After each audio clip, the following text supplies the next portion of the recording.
Hello friends, free का ज्ञान YouTube channel में मैं शिवम प्रकाश आप सभी का स्वागत करता हूं। और आज शॉर्ट हैंड के लेसन 8 में हम लोग सीखने जा रहे हैं loop of S T and S T R. जिस तरह लास्ट क्लास में हम लोग circle of S S and Z S पढ़े थे, सेम उसी की तरह यहाँ पे loop of S T and S T R use होता है। आइए सीखते हैं कि ये किस तरह यूज होता है और इसको वर्ड में किस तरह से यूज किया जाता है।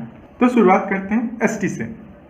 Loop of S T, the combination of S T is represented by a loop made half the length of the stroke to which it is attached. इसका मतलब ये हुआ कि एस और टी एक लूप की मदद से रिप्रेजेंट होता है जो कि उसके पहले आने वाला कोई भी कॉन्सोनेंट के हाफ लेंथ के इक्वल होता है। आइए इसका लूप बना के देखते हैं कि किस तरह से इसका लूप बनता है। जैसे इसके पहले हम लोग कोई कॉन्सोनेंट ले लेते हैं डी, उसके बाद एस टी का लूप बनेगा।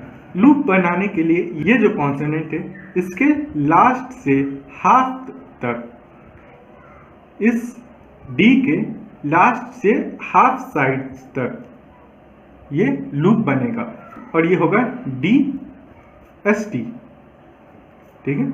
और यहाँ पे तो हो जाएगा ये डस्ट, ठीक है। इस तरह से एस टी का लूप बनता है। ये किसी भी वर्ड के या फिर स्टार्टिंग में आता है या फिर एंडिंग में। तो इन स्टार्टिंग का भी हम लोग एक एग्जांपल ले लेते हैं, जैसे कि स्टेक। एस टी का लूप बन जाएगा जो कि के हाफ साइज के बराबर होगा, तो ये हो जाएगा स्टेक।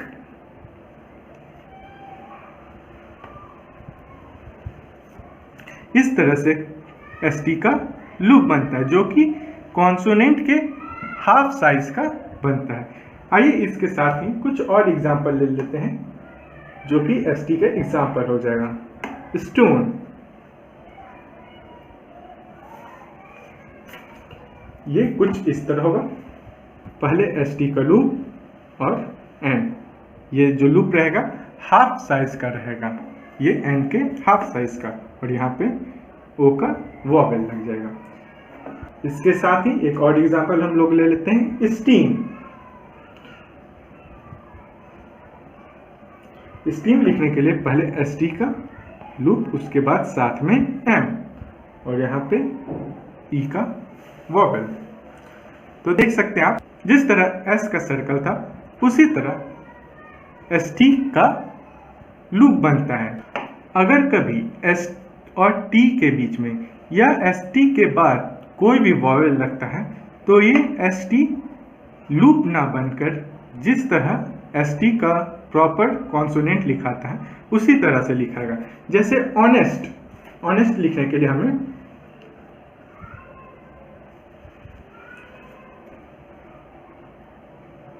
ऑनेस्ट, लेकिन इसी में अगर ऑनेस्ट के जगह ऑनेस्टी आ जाए,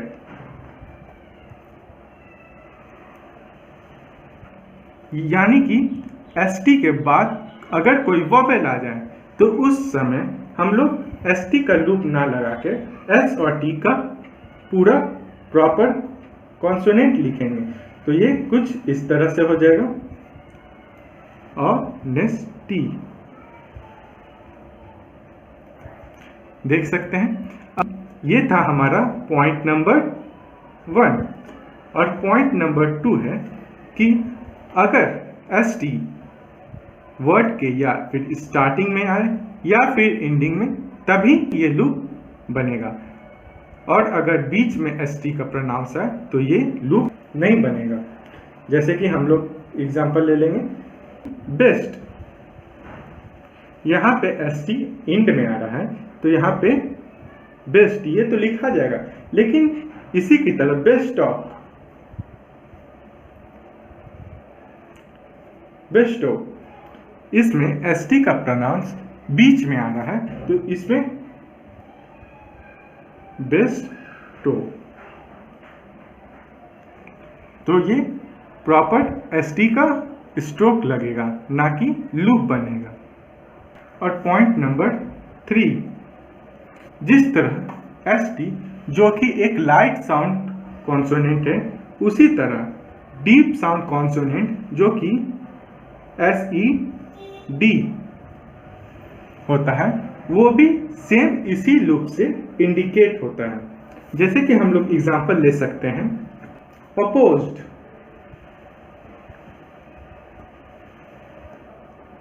यहाँ पे अपोज लिखने के लिए सेम जिस तरह ST का लूप लगता था उसी तरह SED का भी लूप लगेगा। तो अपोज्ड, अपोज्ड ये लूप जो कि ST में यूज हो रहा है, जो कि एक लाइट साउंड कॉन्सोनेंट है, इसके साथ साथ ये हेवी साउंड कॉन्सोनेंट SED को भी रिप्रेजेंट करेगा। जिसका एग्जांपल अपोज्ड, डिस्पोज्ड, जो कि डिस्पोज्ड हो सकता है। तो आइए अब सीखते हैं STR का loop. Loop STR, a large loop extending 2/3 of the length of the stroke to which it attached is represents STR। या उस जो लूप अभी तक हम लोग हाफ लेंथ का पढ़ रहे थे, उसके पहले आने वाले कॉन्सोनेंट का, उसके जगह पे अगर 2/3, जैसे कि यहाँ पे कॉन्सोनेंट ले लिया और इसका 2/3 का स्पेस ऑक्यूपाई कर रहा है ये लूप, तो ये डिनोट करेगा STR को। अगर ये हाफ था तो ST या SED को रिप्रेजेंट करा था, लेकिन ये अगर 2/3 हो जाएगा तो ये SED को रिप्रेजेंट करेगा। या STER का लूप कभी भी किसी वर्ड के बिगिनिंग में यूज नहीं, जैसे कि ST का लूप या S का सर्कल या SS का सर्कल, इन सभी की तरह STR या STER का जो लूप है वो किसी भी वर्ड के स्टार्टिंग में कभी भी यूज नहीं होगा। ये हमेशा किसी भी वर्ड के एंडिंग में ही यूज होगा। आइए इसका भी एग्जांपल देख लेते हैं, जो कि होता है फास्टर, जो कि 2/3 ऑक्यूपाई कर रहा है F का कॉन्सोनेंट को, तो ये हो जाएगा फास्टर। जबकि फास्ट लिखने के लिए हमें सिर्फ हाफ लिखने ऑक्यूपाई करता है, तो ये होता है फास्ट। यहाँ पे आप लोग देख सकते हैं कि लूप यहाँ पे हाफ यूज हो रहा है और यहाँ पे 2/3 ऑक्यूपाई कर रहा है इसके पहले आने वाले कॉन्सोनेंट को। इसी तरह हम लोग एक और एग्जांपल ले सकते हैं पास्टर। इसको लिखने के लिए पास्टर, मास्टर, तो सेम इसी तरह मास्टर, ये 2/3 ऑक्यूपाई करता है इसके STR के पहले आने वाले कॉन्सोनेंट को, तो ये हो गया मास्टर। पॉइंट नंबर 1, जिस तरह ST के बीच में अगर कोई वॉवेल आता था तो उस समय S और T का सेपरेट स्ट्रोक लगता था, उसी तरह अगर STR के बीच में भी अगर कोई कॉन्सोनेंट आए तो STR का सेपरेट स्ट्रोक लगेगा। पॉइंट नंबर 2, अगर कुछ वर्ड जैसे कि मास्टरपीस,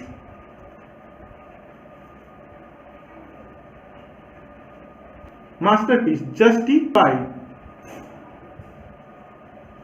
यहाँ पर STR और ST जो कि मिडिल में आता है, इस टाइप के वर्ड जो कि इमीडिएटली अटैच होते हैं अनदर वर्ड से विदाउट एनी गैप के, तो उस जगह पे भी ST और STR यूज होता है।